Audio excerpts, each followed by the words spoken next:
ഗീതുവിന്റെ phone വരുന്നില്ലെന്നും പറഞ്ഞ് അളിയൻ ഇങ്ങനെ ടെൻഷൻ അടിക്കുന്നതിനാ? അവര് ഹണിമൂൺ പോയിരിക്കല്ലേ, അതിനിടെ എപ്പോഴെപ്പോഴും വിളിക്കാൻ പറ്റുമോ? ഇല്ലേ സൗദാമിനി? എന്നാലും എനിക്ക് ഭയമാടോ. അറിയില്ലേ അവളുടെ സ്വഭാവം. ന്യായമായാലും അന്യായമായാലും അവളുടെ ഭാഗം ജയിക്കണം. ഇനി അവിടെ സഞ്ജീവനുമായിട്ട് എന്തെങ്കിലും സൗന്ദര്യപ്പിണക്കം? ഒന്നുകിൽ ചേച്ചി അളിയനുമായി ലയിച്ചു ചേർന്ന് കാണും, അല്ലെങ്കിൽ രണ്ടും രണ്ട് പാത്രമായി കാണും. മനു, നീ വെറുതെ കരുനാക്കെടുത്ത് വിളിക്കണ്ട കേട്ടോ. ഒരു സാഹചര്യത്തിലും മനുഷ്യൻ ടെൻഷൻ അടിക്കാൻ പാടില്ല. ഒരു രാഷ്ട്രീയക്കാരനായ എന്നെ കണ്ട് പഠിക്കേ. കഴിഞ്ഞ തെരഞ്ഞെടുപ്പിൽ എനിക്ക് ആകെ കിട്ടിയ വോട്ട് 34. ഇല്ലേ സൗദാമിനി? 33. ഒന്ന് ഞാൻ കൂട്ടി പറഞ്ഞതാ. എനിക്കില്ലേ ചില മോഹങ്ങള്. അളിയൻ സമാധാനമായിരിക്കും. ഗീതുമോൾ സ്മാർട്ടാ, നല്ല ബുദ്ധിയുള്ള കുട്ടിയാ. ഏട്ടൻ ഇങ്ങനെ സപ്പോർട്ട് ചെയ്യാൻ നിന്നിട്ടാ ഗീതു നീ തന്റെ ഒക്കെ. അതെ, എനിക്ക് പെൺമക്കളില്ല. അതുകൊണ്ട് ഗീതുമോൾ എനിക്ക് അനന്തരവളല്ല, സ്വന്തം മോള് തന്നെയാ. മോളായിരിക്കും. നീ എടുക്ക്. നിങ്ങൾ എടുക്ക്. ഹലോ മോളാ, എന്താ മോളെ ഒന്ന് വിളിക്കാത്തത്? നിന്റെ ശബ്ദം കേൾക്കാൻ വൈകിയ ഡാഡി അപ്സെറ്റ് ആവുമെന്ന് അറിയില്ലേ? എവിടുന്നാ വിളിക്കുന്നേ? വീട്ടിൽ നിന്ന് തന്നെയാണേ. ഇത്ര പെട്ടെന്ന് ഇങ്ങി പോന്നോ? 2 ആഴ്ചത്തെ ടൂറല്ലേ പ്ലാൻ ചെയ്തിരുന്നത്? 4 ദിവസം കഴിഞ്ഞപ്പോ ജേണി ബ്രേക്ക് ചെയ്തു. കൊടൈക്കനാലിലെ തണുപ്പടിച്ചപ്പം സഞ്ജുവിന്റെ സഹോദരിമാർക്ക് കോൾഡ്. അപ്പോ എല്ലാരും ഉണ്ടായിരുന്നോ? അതെ, ഒരു ഗ്രൂപ്പ് ഹണിമൂൺ ആയിരുന്നു. സഞ്ജുനും അല്ലാത്ത സിസ്റ്റേഴ്സ് ക്രേസാ. അവരുടെ മുന്നില് വൈഫ് വെറും 0. എന്റെ കാര്യം പോക്കാന്നാ തോന്നണേ. അങ്ങനൊന്നും പറയാതെ അതൊക്കെ മോൾ അഡ്ജസ്റ്റ് ചെയ്യണം. സഞ്ജുവിന്റെ ഇഷ്ടാനിഷ്ടങ്ങളൊക്കെ മനസ്സിലാക്കി നല്ല കുട്ടിയായിട്ട് കഴിയണം കേട്ടോ. ഓക്കേ. സിസ്റ്റേഴ്സിനെയും കൂട്ടി പോയ എന്റെ ചെറിയൊരു പരിഭവം ഉണ്ട്, അത്രേ ഉള്ളൂ. വേറെ വലിയ പ്രശ്നങ്ങളൊന്നുമില്ല. ഞാനൊരു അവിവാഹിതനാണെങ്കിലും മറ്റുള്ളവരുടെ ഹണിമൂൺ കഥകൾ കേൾക്കുന്നത് എനിക്ക് വളരെ ഇൻട്രസ്റ്റ് ആണോ. താൻ പറഞ്ഞോ, അങ്ങനെ ഷോപ്പിംഗ് കഴിഞ്ഞ് മുറിയിൽ കയറി കഥ കടച്ച് ബോൾട്ടിട്ടു. എന്നിട്ട് അങ്ങനെ ഓസിന് സാർ എല്ലാം കേട്ട് സൂഹിക്കണ്ട. കാശ് മുടക്കി ഒരു പെണ്ണ് കെട്ടണം സാർ. വേണ്ടടോ, ഇംഗ്ലീഷുകാർ പറയാറുണ്ട് ഒരു പുരുഷൻ ലൈഫിൽ 3 റിങ്ങാ ധരിക്കുന്നതെന്ന്. വിവാഹ നിശ്ചയ ദിവസം എൻഗേജ്മെന്റ് റിംഗ്, വിവാഹ ദിവസം വെഡിങ് റിംഗ്, വിവാഹം കഴിഞ്ഞാൽ സഫർ റിംഗ്, അതായത് സഫറിംഗ്, കഷ്ടപ്പാട്. എനിക്കിനി വയസ്സുകാലത്ത് സഫർ ചെയ്യാനൊന്നും പയ്യടൂ. മഹാകവി ഉള്ളൂർ പാടിയിട്ടുണ്ട്, ഉത്തമതരനായി വാഴണം പുമാനെങ്കിൽ വിത്തവും കൊതിച്ചിടാ സ്ത്രീധന സമ്പർക്കവും എന്ന്. ഉള്ളൂർ അങ്ങനെ പാടിയിട്ടുണ്ടോ സാർ? അതിന് താൻ ഉള്ളൂരിന്റെ എല്ലാ കാവ്യങ്ങളും വായിച്ചിട്ടുണ്ടോ? ഇല്ല. എന്നാ താൻ വായിക്കാത്തതിനുള്ളതാ. ശരി സാർ. മിസ്റ്റർ സഞ്ജീവൻ, ആ ചൈതന്യ നഗറിലെ ഇഷ്യൂ വീണ്ടും പോകുന്നുണ്ട്. അതൊരിക്കൽ സോൾവ് ചെയ്താണല്ലോ സാർ. ആണ്, പക്ഷെ എന്തോ ദുരൂഹതകള്. ഹോം സെക്രട്ടറിയുടെ ഓഫീസിൽ നിന്ന് വിളിച്ചിരുന്നു. ചിലപ്പോ താൻ തന്നെ ആ കേസ് നേരിട്ട് ഹാൻഡിൽ ചെയ്യേണ്ടി വന്നേക്കും. Okay sir. സാർ, മാഡം വീട്ടിൽ നിന്ന് ഫോൺ ചെയ്തിരുന്നു. സുപ്രിയ ടിവിക്കാരെത്തി ഉടനെ അങ്ങോട്ട് ചെല്ലാൻ. എന്താണോ ടിവിക്കാരൊക്കെ? താൻ അഭിനയം തുടങ്ങിയോ? അല്ല സാർ, ഇത് മനം പോലെ മംഗല്യം പരിപാടി. എന്തോ മാതൃകാ ദമ്പതികളെ തിരഞ്ഞെടുക്കാനുള്ള ഒരു പ്രോഗ്രാം. അതിന് നിങ്ങൾ മാതൃകാ ദമ്പതികളാണോ എന്ന് തീരുമാനിക്കാൻ സമയമായിട്ടില്ലല്ലോ. അതൊക്കെ ടിവിക്കാര് തീരുമാനിച്ചോളും sir.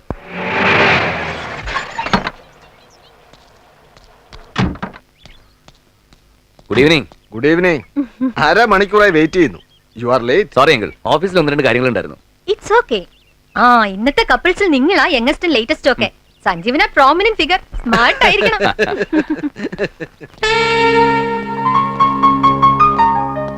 Hi Sanju. Hello. ഇതാരിത്? Aishwarya റോയ്ക്ക് Susmita സെല്ലുണ്ടായ മോളോ? അതെ, ഡ്രസ് കലക്കി. Thank you. എന്നാ പെട്ടെന്ന് IPS പോയി ഒരു ഷാരൂഖ് ഖാനോ അമിതാഭ് ബച്ചനോ ആയാലും. സമയം വൈകുന്നു. ഓക്കേ. ചായ. ഷൂട്ടിങ്ങിന് പോകാനുള്ള ഡ്രസ്സാ, മതിയോ നോക്ക്? ധാരാളം മതി. ഏട്ടനും എടുത്തി അഭിനയിക്കുന്ന സിനിമ എന്നാ ടിവിയിൽ വരുന്നേ? സിനിമയല്ല കുട്ടാ, ഫാമിലി ഷോ. അവരെപ്പോഴെങ്കിലും കാണിക്കും. രണ്ടുപേരും തകർത്ത് അഭിനയിച്ചേക്കണം കേട്ടോ. ഷൂട്ടിംഗ് കാണാൻ കുട്ടന്മാരെയും കൂട്ടല്ലേ, അവർക്ക് ഒരു എന്റർടൈൻമെന്റ് ഒക്കെ വേണ്ടേ? Sanju, what nonsense. സോറി. കല്യാണം കഴിഞ്ഞ അല്പ പ്രൈവസി ഒക്കെ വേണം. ഹണിമൂണ് പോയപ്പോഴും കുട്ടന്മാരെ കൂട്ടണം. അന്ന് ഊട്ടി, മദ്രാസ്, കാശ്മീർ എന്തൊക്കെയായിരുന്നു പ്രോഗ്രാം. അവസാനം എല്ലാം സ്പോയിലായില്ലേ. ഒരു സിസ്റ്റേഴ്സ് ക്രേസ്. ഇനി അത്രയ്ക്കൊന്നും വേണ്ട. ഞങ്ങള് വരുന്നില്ല, ഏട്ടനും ഏട്ടനെയും പോയാ മതി.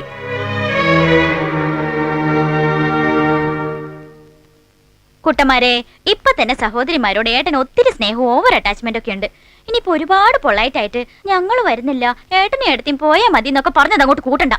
ഞങ്ങൾ അതൊന്നും ഉദ്ദേശിച്ച് പറഞ്ഞതല്ലേ ഏട്ടത്തി. എല്ലായിടത്തും ഞങ്ങളെയും കൊണ്ട് പോണോന്ന് ഏട്ടൻ വാശി പിടിക്കുന്നത് ഞങ്ങളോടുള്ള സ്നേഹം കൊണ്ടാ. ഞങ്ങൾ ഏട്ടത്തിയുടെ പക്ഷത്താ. ഏട്ടത്തി പറയുന്നത് ശരി. ഈ പറഞ്ഞത് സിൻസിയർ ആയിട്ടാണെങ്കിൽ കുട്ടന്മാര് പോയിരുന്ന് പഠിച്ചോ. പാവം. DGP യുടെ മോൾക്ക് ശകുനിയുടെ ബുദ്ധിയാണല്ലോ. ശകുനി മീൻസ് മണ്ണാങ്കട്ട, മനസ്സിലായോ? എന്താ അവിടെ ഒച്ച? ഒന്നുമില്ല ആന്റി, അവിടെ ക്യാമറയ്ക്ക് മുമ്പേ പറയേണ്ട ഡയലോഗ് ഞങ്ങളൊന്ന് റിഹേഴ്സൽ ചെയ്യായിരുന്നു. അടിഞ്ഞൊരുങ്ങിൽ കഴിഞ്ഞാൽ പുറപ്പെടാം.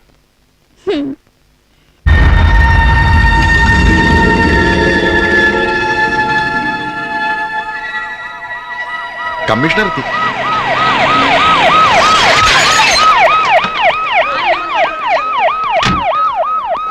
സർ, കുറെ ചെറുപ്പക്കാർ 1-2 സ്ത്രീകളും വീഡിയോ ക്യാമറയൊക്കെ 2 ദിവസം മുമ്പ് ഹൗസ് നമ്പർ 25 ക്യാമ്പടിച്ചതാ. ഇപ്പൊ കോളനിക്കാർ അവരെ അകത്തോട്ട് പൂട്ടി കാവലിരിക്കുക. അവര് പോലീസിനെ അങ്ങോട്ട് അടുപ്പിക്കുന്നില്ല സർ. ജനങ്ങളെ ഒതുക്കി അവരെ കസ്റ്റഡിയിൽ എടുക്കണമെങ്കിൽ ചെറിയ തോതിൽ ചാർജ് വേണ്ടി വരും. അതിന് സാറിന്റെ ഓർഡർ കിട്ടിയിട്ട് നോക്കാം. കമോൺ.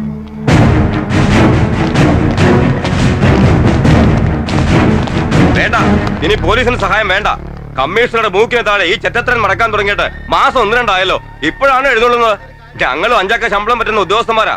പോലീസിന്റെ ഒത്തുകളിയൊക്കെ ഞങ്ങൾക്ക് മനസ്സിലാവും. ഓവർ സ്മാർട്ട് ആവുന്നടാ പുല്ലേ. ചവിട്ടി നിന്റെ എല്ലി ഞാൻ ഓടിച്ചു കളയും. കമ്മീഷണറിന്റെ ജോലിക്കാരാണോടാ റാസ്കൽ. ഇദ്ദേഹം പറയുന്നത് പോലെ ലക്ഷങ്ങൾ കൈക്കൂലി വാങ്ങി പ്രഹസന നാടകം കളിക്കാൻ വന്നൊന്നുമല്ല ഞാൻ. എനിക്ക് നിങ്ങളുടെ വികാരങ്ങൾ അറിയാം. നിങ്ങളുടെ ധാർമ്മിക രോഷത്തെക്കുറിച്ച് ഞാൻ ബോധവാനുമാണ്. ഒരു സാധാരണ പൗരന്റെ സ്ഥാനത്ത് നിന്നുകൊണ്ട് പറയുക, നിയമം നടത്താൻ അനുവദിക്കണം. പ്രതികളെ കസ്റ്റഡിയിൽ എടുക്കാൻ നിങ്ങൾ സഹകരിക്കണം.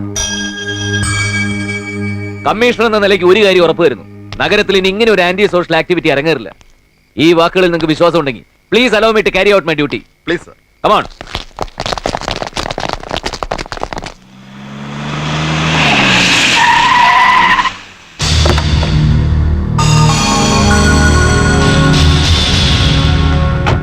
അകത്തോട്ട് വന്നോട്ടെ സാർ. Yes, come in.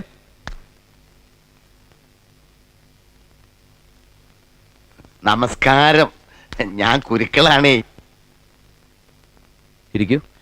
ഞാനിവിടെ നിന്നോളാം. ഓ ശരി. അല്ല, സാറിന് നിർബന്ധമാണെങ്കിൽ ഞാനിവിടെ ഇരുന്നോളാം. അയ്യോ, ഈ പേന വെച്ചാണോ കമ്മീഷൻ അദ്ദേഹം എഴുതുന്നത്? ഇത് ലോക്കൽ അല്ലേ sir? Indian, made in Indian. ഇത് എന്റെ മകൻ അമേരിക്കയിൽ നിന്ന് കൊണ്ടുവന്നതാ. ഇന്ത്യൻ മണി 25,000 രൂപ വിലയാ. ബോഫേഴ്സ്. ഷിഫേഴ്സ്. ഇന്ത്യയിൽ അങ്ങനെയും പറയും.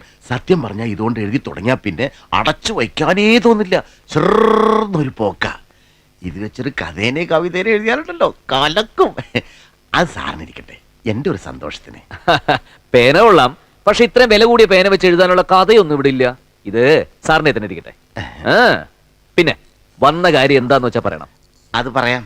അതെ, ഈ പെട്ടിയുമായി ബന്ധപ്പെട്ടൊരു കാര്യമാണ്. ഇതെന്റെ 2ാമത്തെ മകൻ ലണ്ടനിൽ നിന്ന് കൊണ്ടുവന്നതാ. കൈകൊണ്ടുണ്ടാക്കിയതാ, ഹാൻഡിക്യാപ്ഡ്. ഇത് സാറിന് കാണിക്കായിട്ട് തരാനാണ് ഈ കുരുക്കൾ കഷ്ടപ്പെട്ടു വന്നത്. പെട്ടി കൊള്ളാം. എന്താ ഇതിനത്ര ഭാരം? അതും പറയാൻ മറന്നുപോയി. അതിനകത്തൊരു സാധനമുണ്ട്. അത് ഇന്ത്യനാ. സാറിന് എന്നും ഇന്ത്യനാണല്ലോ പ്രിയം. എന്താ? ഒരായുഷ്കാലം മുഴുവൻ സാറ് പണിയെടുത്താലും കിട്ടാത്തത്ര പണം. ഇന്ത്യൻ രൂപ. സാറ് ഈ പെട്ടി അങ്ങോട്ട് എടുത്തിട്ട് എന്റെ മോനെ ഇങ്ങോട്ട് തന്നട്ടെ. ഏത് മോൻ? എന്തോന്ന് കോളനിയ? ചൈതന്യ. അവിടുന്ന് സാറ് 3-4 പയ്യന്മാരെ കസ്റ്റഡിയിൽ എടുത്തില്ലേ? അതിൽ റാംബോ എന്റെ മോനാ. ഓഹോ, അവൻ നിങ്ങളുടെ മോനാണോ? അതെ. റാംബോയ്ക്ക് ഇതിലൊക്കെ സാറ് താല്പര്യം. പിള്ളേരല്ലേ, ആയിക്കോട്ടെ എന്ന് ഞാനും വിചാരിച്ചു. കോൺസ്റ്റബിൾ. ഓ, ചായ ആണെങ്കിൽ എനിക്ക് വിത്തൗട്ട് മതിയേ. ഒരു മിനിറ്റ്, ഞാൻ എന്താ വരുന്നേ. പാവം, നല്ല മനുഷ്യൻ. സർ, അകത്ത് പെട്ടിയുമായിട്ടൊരു സാധനം ഇരിപ്പുണ്ട്, പറഞ്ഞു വിട്ടേക്ക്. സൽപ്പേരെ. എന്താ സർ? ആ പെട്ടി താൻ മേടിച്ചേക്കരുത്. No sir. നമസ്കാരം സർ. ഒന്ന് വരണം. അല്ല, അതൊക്കെ പിന്നെ പറയാം. സാറ് വരണം. ഓ, ഓഫീസിൽ വെച്ച് ഇതൊന്നും വാങ്ങില്ലല്ലോ. അതിനൊക്കെ പ്രത്യേക സ്ഥലം കാണുമല്ലേ? ശരി, വാ. ഞാൻ കുരുക്കൾ കേട്ടിട്ടില്ലേ? ധാരാളം കേട്ടിട്ടുണ്ട്. കതിരൂർ കുരുക്കൽ, തച്ചോളി ഉദയനുമായിട്ട് അംഗം വെട്ടിയ ചരിത്രവും വായിച്ചിട്ടുണ്ട്. അതാര്? ഒരു ഡ്യൂപ്ലിക്കേറ്റ് കുരുക്കൾ. വണ്ടിയിലോട്ട് കേറിയാട്ടെ. എടോ, ഇത് എന്റെ വണ്ടിയാ. അതല്ലേ കേറാൻ പറഞ്ഞത്. കേറിയാട്ടെ. ഈ പെട്ടി അങ്ങോട്ട് പിടിച്ചാട്ടെ. അല്ല, അപ്പൊ അത് കേറിയാട്ടെ. ഡ്രൈവർ, വണ്ടി എടുത്താട്ടെ. വണ്ടി റാസ്കൽ.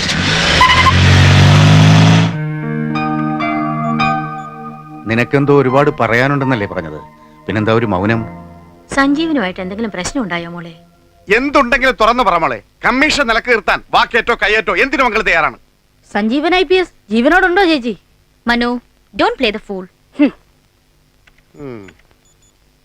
ഇപ്പൊ തന്നെ മമ്മിയും ഡാഡിയും ഞാൻ കാണാൻ വന്നപ്പോ സഞ്ജീവൻ ഒപ്പം വന്നില്ലല്ലോ. അവിടെ ട്യൂഷൻ, കുട്ടന്മാർക്ക് പരീക്ഷ. കുട്ടന്മാരോ? അവന്മാരാരാ? അവന്മാരല്ല, അവളുമാര്, സഹോദരിമാര്. ചെല്ലക്കുട്ട, മക്കളെ, മോനെ എന്തൊക്കെയാ വിളിക്കുന്നത്? എനിക്ക് ഒരു പെറ്റിനെയും പോലും ഇല്ല. അപ്പൊ എന്റെ മോക്ക് ആ വീട്ടിൽ ഒരു സ്ഥാനം ഇല്ലെന്നോ? അതെ അങ്കിൾ.